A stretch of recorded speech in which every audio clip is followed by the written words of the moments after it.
Bismillahirrahmanirrahim. Assalamualaikum warahmatullahi wabarakatuh. Alhamdulillahi rabbil alamin. Assalatu wassalamu ala asyrafil anbiya'i wal mursalin wa ala alihi wa sahbihi rasulillahi ajma'in.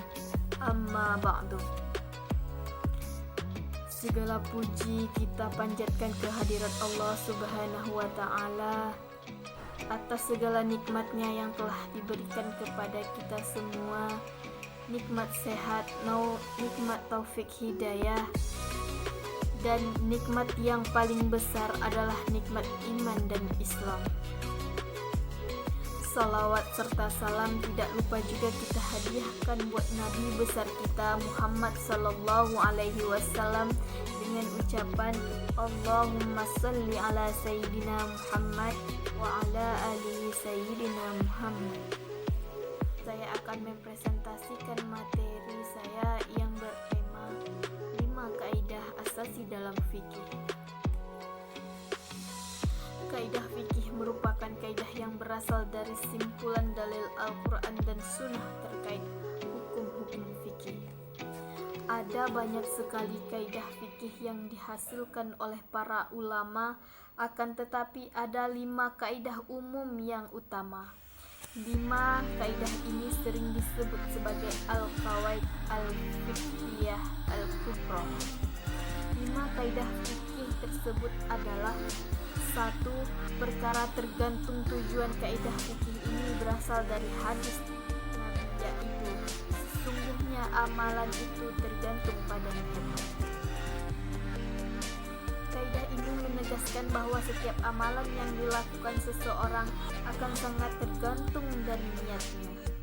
Apakah amalan itu akan diterima oleh Allah atau tidak tergantung pada keikhlasan niat orang yang beramal. Kaidah ini juga berarti bahwa setiap amalan mubah bisa menjadi ibadah jika dilakukan dengan niat ibadah. Misalnya kegiatan duduk diam di masjid bisa jadi ibadah jika diniatkan untuk itikaf. Selanjutnya, kaidah ini juga bisa dilakukan untuk membedakan antara perbuatan biasa atau adat dengan ibadah dilihat dari niatnya. Suatu ibadah juga bisa dibedakan dengan ibadah lain dengan melihat pada niat yang digunakan, misalnya untuk membedakan sholat zuhur, asar, dan isya, atau untuk membedakan ibadah puasa Daud, Senin, Kamis, Ayyumul Bid, dan lain-lain sebagainya. 2. Keyakinan tidak bisa dihilangkan dengan keraguan. Kaidah kedua ini berasal dari hadis tentang orang yang ragu apakah dia telah buang angin atau tidak dalam salatnya. Kemudian Rasulullah SAW bersabda, hendaknya ia tidak meninggalkan atau membatalkan salatnya sampai ia mendengar suara atau mendapati bau. Selain itu, ada pula hadis dari salah satu sahabat, yaitu Abu Sa'id Al-Khudri, di mana Rasulullah SAW bersabda, jika salah seorang kalian ragu dalam sholatnya dan dia tidak tahu apakah sudah sholat 3 atau 4 rakaat, maka hendaknya dia buang keraguan dan menetapkan hatinya atas apa yang ia yakini. 3. Kesempitan mendatangkan kemudahan. Kaidah ketiga ini berasal dari firman Allah sebagai dalil, yaitu Allah menginginkan kemudahan buat kalian dan tidak menginginkan kesulitan buat kalian. Maksudnya, apabila terdapat kesulitan dalam suatu hal, maka akan ada kemudahan atas sesuatu yang sebelumnya baku.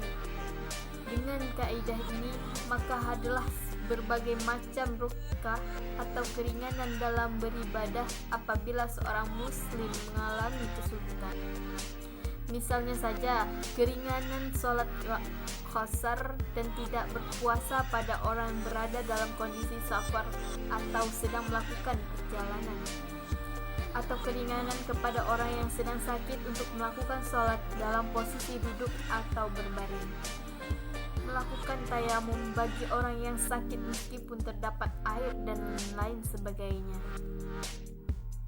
4. Kemudaratan hendaknya dihilangkan. Kaidah ketiga ini hadis dari observasi ulama terhadap hadis Rasulullah yang mengatakan, janganlah memberikan mudarat kepada orang lain dan juga diri kalian sendiri.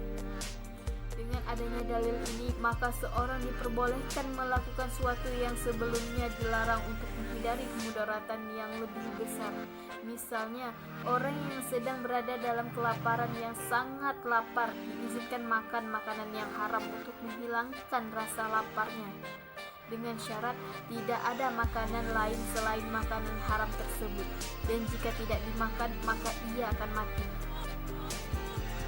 Yang kelima, adat atau kebiasaan bisa menjadi landasan hukum.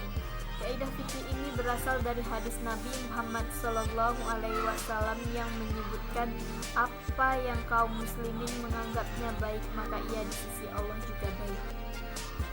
Islam sangat menghargai budaya atau adat yang dianggap baik, termasuk di dalam kaidah fikih ini dalam penetapannya masa haid, besaran nafkah, kualitas bahan makanan untuk kafarat, dan akad jual beli. Itulah 5 landasan umum atau kaidah fikih yang ada dalam agama Islam. Masing-masing kaidah ini bisa digunakan sesuai dengan waktu dan kondisi yang sesuai. Dengan memahami kaidah fikih, akan ada banyak manfaat yang bisa didapat. Salah satunya adalah menjadi lebih mudah untuk menentukan hukum atau kebolehan suatu. Demikianlah yang dapat saya sampaikan. Jika ada khilaf dan salah, mohon dimaafkan.